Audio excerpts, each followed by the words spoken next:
매일 빠르게 변화하는 여행업계 트렌드 속에는 지금 밀레니얼 세대가 어떤 것에 열광하는지, 어디에 돈을 쓰는지가 그대로 담겨 있습니다. 대중문화와 IT, 경제 분야의 트렌드를 여행이라는 키워드로 풀어보고 또 스마트한 여행의 기술도 함께 알려드리는 시간, 김다영의 똑똑한 여행 트렌드, 여행 소비의 다양한 소식을 3가지씩 주 1회 전해드립니다.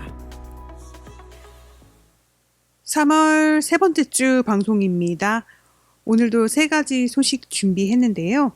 오늘은 코로나 사태 상황과 또 그 이후에 대한 트렌드 3가지를 좀 말씀을 드리겠습니다. 첫 번째 소식은요. 그야말로 뉴스인데요. 미국 최고의 여행 블로거가 코로나 양성 반응을 공개한 사실이 최근 미국의 여행 미디어에서 보도가 돼서 제가 그걸 관련해서 말씀드리려고 합니다. 아직 국내에는 이게 소개가 되지 않은 내용이고요. 미국에서 가장 유명한 여행 블로거 누군지 혹시 들어보신 적 있으세요? 저는 이제 여러 관광청 행사를 통해서 다른 나라 가면은 전 세계 여행 블로거들이 많이 옵니다. 그래서 그분들과 만나면서 가장 많이 들었던 블로그 이름이 nomadicmat.com입니다. 이 nomadicmat의 운영자인 맷 캡네스가 지난 3월 16일에 자신의 트위터를 통해서 프랑스와 대만을 다녀온 뒤에 코로나 바이러스 테스트를 했고 거기서 양성 반응이 나왔다고 밝혀서 지금 화제가 되고 있는데요. 사실 한국에서는 뭔가 확진자 동선만 알려줘도 사생활 침해라는 얘기가 돌 만큼 굉장히 다들 조심하는 분위기잖아요. 그래서 유명한 블로거가 코로나 바이러스에 걸렸다고 스스로 이렇게 SNS에 밝히는 게 굉장히 좀 우리 정서에는 좀 낯설게 느껴지기도 해서 저도 이 뉴스를 좀 보자마자 소개를 해야겠다라는 생각을 좀 했습니다. 미국 현지 날짜로 3월 14일에 이 맷이 자기 트위터에다가 이렇게 올립니다. 대만과 프랑스 여행을 마치고 돌아와서 심한 열감기 증상을 느꼈고 그래서 스스로 테스트를 받기로 결정했다. 이렇게 써놨습니다. 그리고 이제 어떤 일이 일어나는지 매번 트위터에다 정보를 업데이트를 했는데요. 이 맷이 어디 사냐면 텍사스 오스틴에 살고 있습니다. 텍사스주에서 가장 큰 대도시죠. 근데 이 맷이 코로나 테스트를 신청하는 과정에서 정말 놀라울 정도로 코로나 바이러스 관련 정보를 굉장히 찾기가 어렵다는 사실을 알게 됩니다.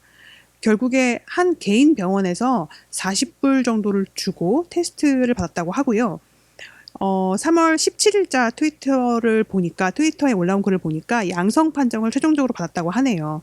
아직 그렇게 다행히도 뭔가 증상은 아주 세진 않고 견딜만은 하다고 이렇게 올려놨는데, 미국인들에게 자기가 알게 된 4가지 사실을 공유했습니다. 첫 번째는 정보를 찾을 곳이 아무데도 없었다. 두 번째는 지역의 보건부서, 그러니까 오스틴 쪽을 말하는 거겠죠. 오스틴의 보건부서는 아무 대책도 없다.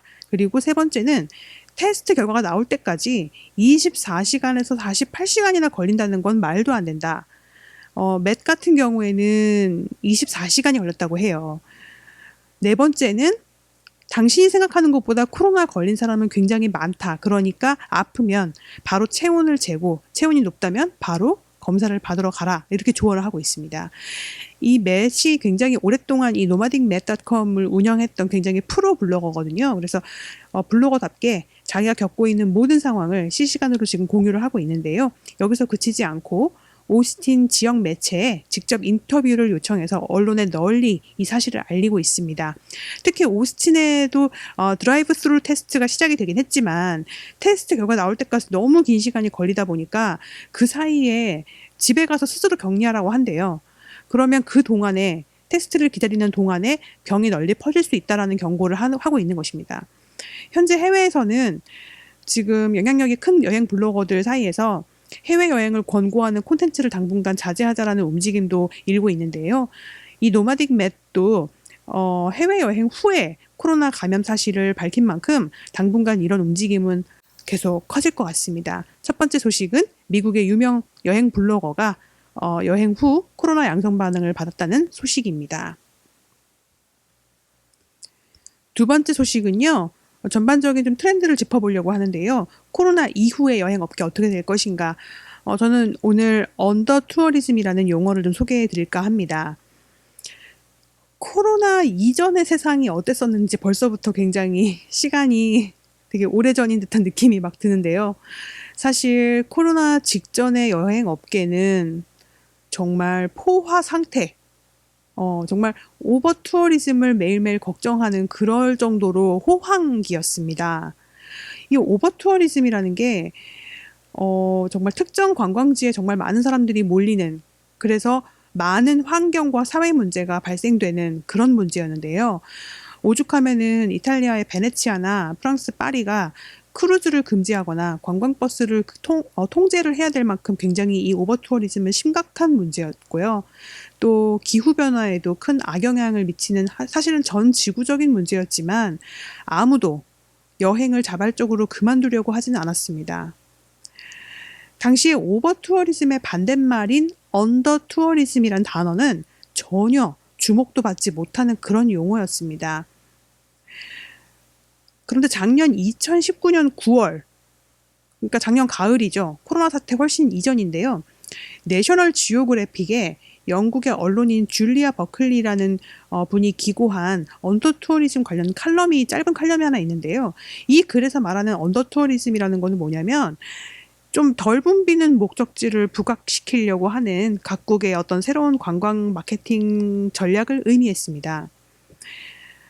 하지만 그 글에서도 방문자가 적다고 해도 그 도시들이 만약에 투어 관광지로 마케팅을 계속한다면 미래에는 관광 재난 지역이 될 것이다, 이렇게 경고할 정도로, 그러니까 언더 투어리즘 지역이라고 해도 사실상 이렇게 미디어가 폭발적으로 발전된 요즘에는 어디가 좋다라고 하면은 그 곳이 붐비는 건 굉장히 시간 문제였거든요.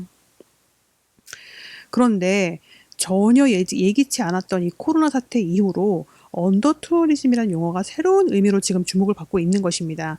미국의 여행 미디어 스키프트 같은 경우에는 지금 뭐 코로나 사태를 지속적으로 굉장히 라이브 업데이트할 정도로 굉장히 심각하게 보고 있는데요. 여행이 몇 주 만에 오버 투어리즘에서 언더 투어리즘으로 이동했다, 이렇게 진단을 하고 있습니다. 여행업계가 최근 십수년간의 엄청난 성장으로 인해서 미래를 어떻게 보면 좀 굉장히 지나치게 낙관을 해왔던 거죠. 그 사람들이 스스로 여행을 그만둘 거라는 생각은 전혀 일도 하지 않았던 것입니다. 그러니까 오버 투어리즘은 일종의 좀 행복한 고민이라고 좀 치부를 한 경향도 있었어요. 그러니까 오버 투어리즘이 심각하다는 걸 알아도 애써 외면을 했던 그런 면이 있었고, 여행업계 매출을 극대화를 하는 게 우선이기 때문에 중국인들이 무분별하게 어마어마하게 여행을 많이 한다고 해도 이렇게 무한한 팽창을 좀 부추기는 측면도 없잖아 있었습니다. 그래서 여행업계가 이를 자성을 하지 않으면은 사실 기후변화는 계속되는 거기 때문에 여행업계가 어쩌면 코로나 사태보다 훨씬 큰 재앙을 이제는 자주 맞닥뜨리게 될 거라는 게 스키프트가 현재 진단하는 부분입니다. 그래서 지속 가능한 환경을 고려하는 이러한 형태로 여행 산업이 발전하지 않으면 이제 다 같이 죽는다, 공멸한다, 이렇게 얘기를 하는 것입니다. 다시 말해서 언더 투어리즘이라는 게 최근에는 그러니까 코로나 이전에는 덜 붐비는 지역을 방문하는 것, 이거였다면 코로나 이후에는 이게 언더 투어리즘은 훨씬 넓어진 개념으로 불필요한 여행을 줄이고 환경과 기후 변화를 고려하는 그런 상품을 더 이용하는 그런 여행으로의 이동을 의미한다고 볼 수 있습니다. 그래서 코로나 사태가 어떻게 보면 여행업계의 굉장히 근본적인 문제에 대한 커다란 숙제를 이제 안겨준 셈입니다. 두 번째로 제가 소개해드린 소식은요, 트렌드입니다. 언더 투어리즘이라는 용어를 소개해드렸습니다. 마지막 소식도 좀 재미난 트렌드를 좀 소개해드릴까 하는데요. 여행 대신 주목받는 여행 정기 구독 서비스에 대해서, 이커머스입니다. 지금 여행을 못 가고 밖에 못 나가니까 이제 우리나라 같은 경우에는 지금 쇼핑몰 매출이 굉장히 높아진다고 하죠. 미국 같은 경우에는 어떤 일이 있냐면은 테마별로 상품을 모아서 배송해주는 정기 구독 박스, 한 번 정도는 들어보셨을 것 같아요. 이 구독형 박스 서비스 시작이 2010년도에 미국에서 시작된 그 화장품 정기 배송 서비스 버치박스, 저도 잘 알고 있는 서비스인데요. 이 버치박스를 모방해가지고 우리나라에도 많은 유사한 화장품 박스가 생겨났습니다만, 이게 2010년대 초에 반짝 유행하다가 결국은 이게 뭔가 유의미한 시장이 안 되고 사라졌다고 알고 있습니다. 그런데 미국에서는 이 박스가 자리를 잡았어요.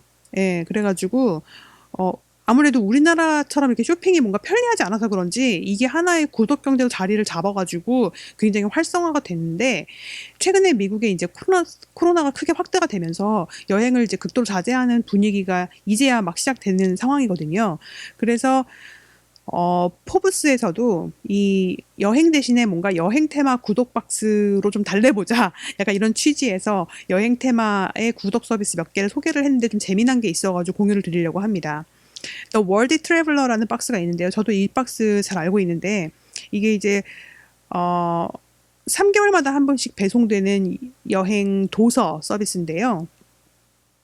한 번 배송이 될 때마다 어떤 게 오냐면은, 3권의 여행서. 근데 이제 그 여행서가 각각 세 나라를 다루고 있어요. 각각 다 다른 나라 3곳. 그래서, 3군데를 다룬 각각 다른 여행 도서 3권. 그 다음에 맛있는 차. 이제 해외에서 온 거. 그 다음에 이제 어떤 특정 예술가의 그 파인 아트 프린트. 이제 뭐 벽에다 걸거나 할 수 있는 포스터 형태겠죠? 이제 그런 것들을 묶어서 배송하는 형태입니다. 그리고 이제 이 박스를 구독하는 회원들끼리는 온라인 북클럽을 통해서 배송받은 책에 대한 토론도 온라인 화상 채팅으로 할 수 있다라고 그렇게 하네요. 그래서 어떻게 보면은 여행 도서에 초점을 맞춘 구독 서비스라고 볼 수 있습니다. 그리고 또 다른 서비스가 Journey the World라는 박스가 있는데요. 이거는 이제 세계 각국의 요리를 좋아하는 미식가들을 위한 정기 구독 박스입니다. 박스가 2가지가 있는데요. 하나는 식재료 박스고 하나는 스낵 박스. 그러니까 과자를 큐레이션해서 이제 보내주는 박스인데요.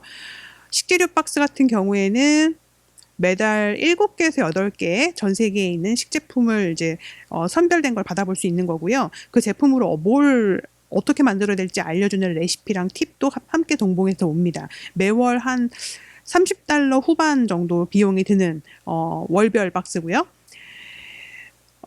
스낵 박스는 좀 저렴합니다.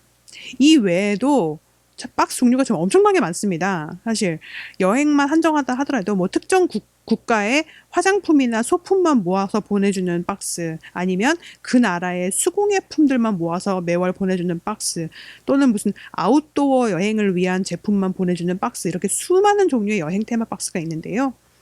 사실 이런 것들은 좀 한국에서는 좀 만나보기 힘든 형태의 테마 박스 구독입니다. 그러니까 지금 미국에서는 사람들이 실제로 여행을 할 수가 없으니까 여행을 갈망하는 그런 마음을 달래줄 수 있는 이런 상품들이 구독 경제에서도 인기를 얻는다고 보는 겁니다. 미국의 여행업계 분석 매체 중에 포커스와이어라고 있거든요. 거기서는 이제 뭐라고 하냐면은 호텔들이 이 코로나 시국을 어떻게 대비를 해야 될지 최근 분석을 하고 있는데, 이런 얘기를 합니다. 호텔 업무 중에서, 비즈니스 중에서 새로운 수입원이 될 수 있는 이커머스 진출을 좀 폭넓게 검토를 해보라, 이렇게 제안을 합니다.